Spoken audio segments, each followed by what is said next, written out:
Okay, so now we're filming video number 2 because I have to get caught up.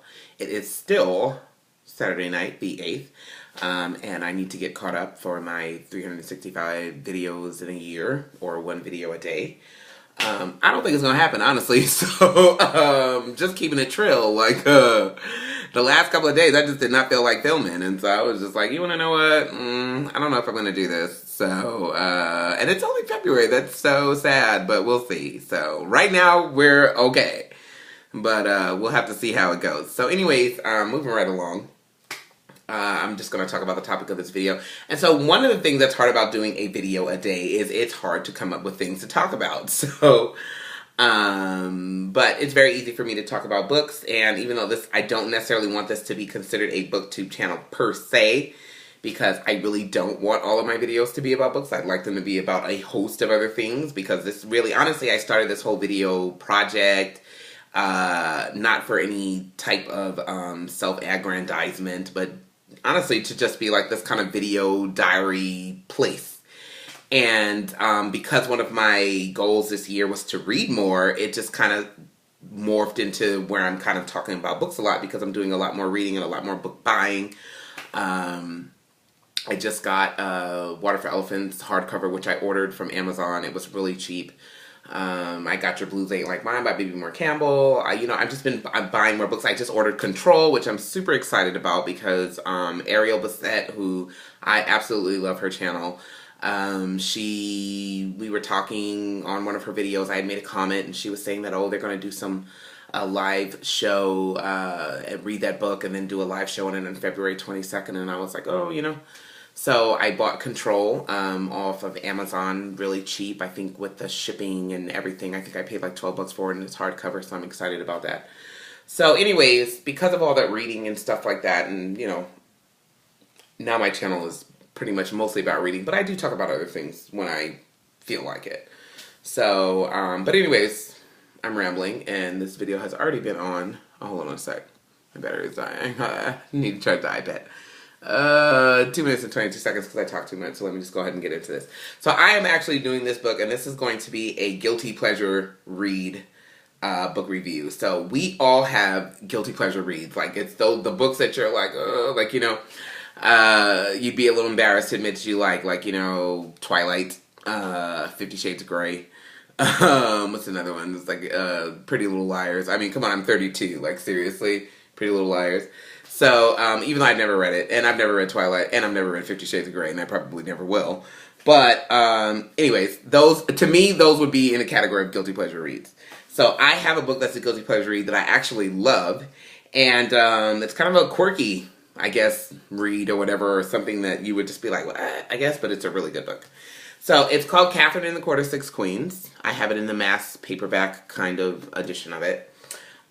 This is let me see it's Bantam Books. This is like one of those trashy drugstore romance novels. Like, if you can look at the cover, it's like the whole bodice ripper, corset unlacer, Fabio on the cover kind of books. And I don't even know how I stumbled across this book. I read it a long time ago when I was maybe like 16. And I don't even know how it got into my hands. And I actually remember this kind of a funny story. My grandmother getting me one of these books when I was younger and reading it. And I love that book, and I never got to finish it because my dad found it and he was furious, and he took it from me, and he went off on my grandma. And so it's a wonder that I even got to read this book at all, but I think by that time my dad was out of the house anyways, and so that's another story.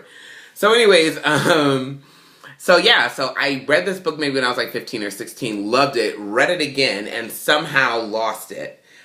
Which I lost a lot of books, honestly, that I had as a teenager. And I loved that book so much, and I always remembered it. And so I looked it up on Amazon. It's out of print, so you can't even get it. And it was on Amazon for $82 or $102, $125 or something like that. And it was a paperback, and I was like, oh, hell no. So,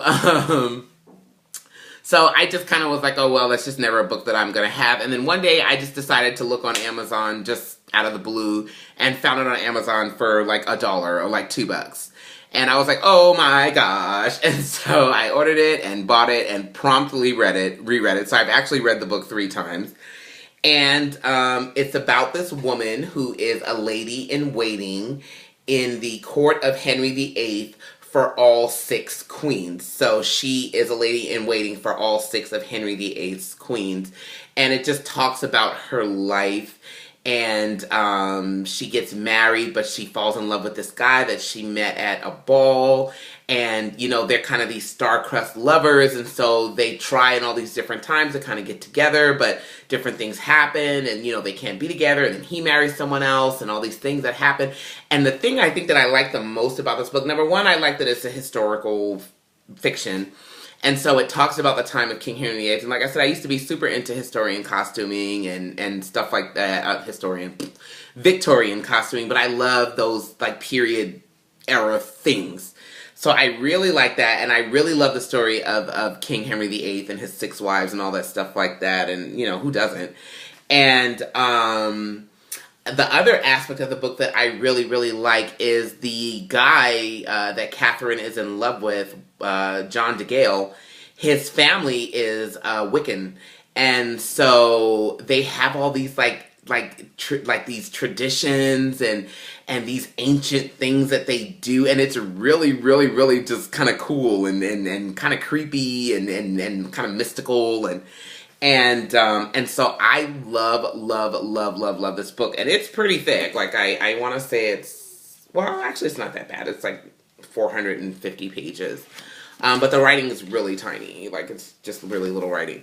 And it just the book is broken down into each queen, you know. And so when she was in the court of Catherine Aragon and Anne Boleyn and it just how it kind of tells their stories. And, oh, it's such a good book. Like, it's a really, really, really, really, really, really, really good book, and I love this book. I love it. I love it. I love it. I don't know that it's all that historically accurate, but I don't care. It's an excellent read. It's so much fun. Like, I love this book. And I mean, yeah, obviously, since it's trashy drugstore romance, it has sex scenes in it. They're not overly erotic. You know, they're one of those, you know, those kind of cheesy ones. So I don't really remember the book making me particularly aroused at any point. But I do remember the book being very exciting, especially I think honestly the most exciting part about that book is, or for me, the part that's the most charming is that whole Wiccan aspect of the guy that she's in love with, John DeGale. And then I love his sister, Jaquetta DeGale. Like, oh, she's like my favorite character, I think, in the whole book. And she's like, I want to be like her, like, you know. And so she was just very vivacious and very sexy, and she's just a force to be reckoned with. And so I really, really loved her character, and it had a lot of plot twists and turns, and just the different things that happen when the new queen comes in, and how a lot of the queens usurped the original queen in order to get their place, and then what happened to them. And I mean, I'm telling you, it's just a really good book about a very interesting time in European history. So I would encourage you to get it if you can, but it's hard because, like I said, it's out of print. But I just went on Amazon not that long ago and saw a bunch of used ones for like really cheap, $1, $2 or whatever. But they're kind of one of those things that they'll be there and then they're gone, and then you have to kind of see if they turn up again. So I'm super, super excited that I got this book. Honestly, someone asked me if I had it once, and I was like, nope, don't have it.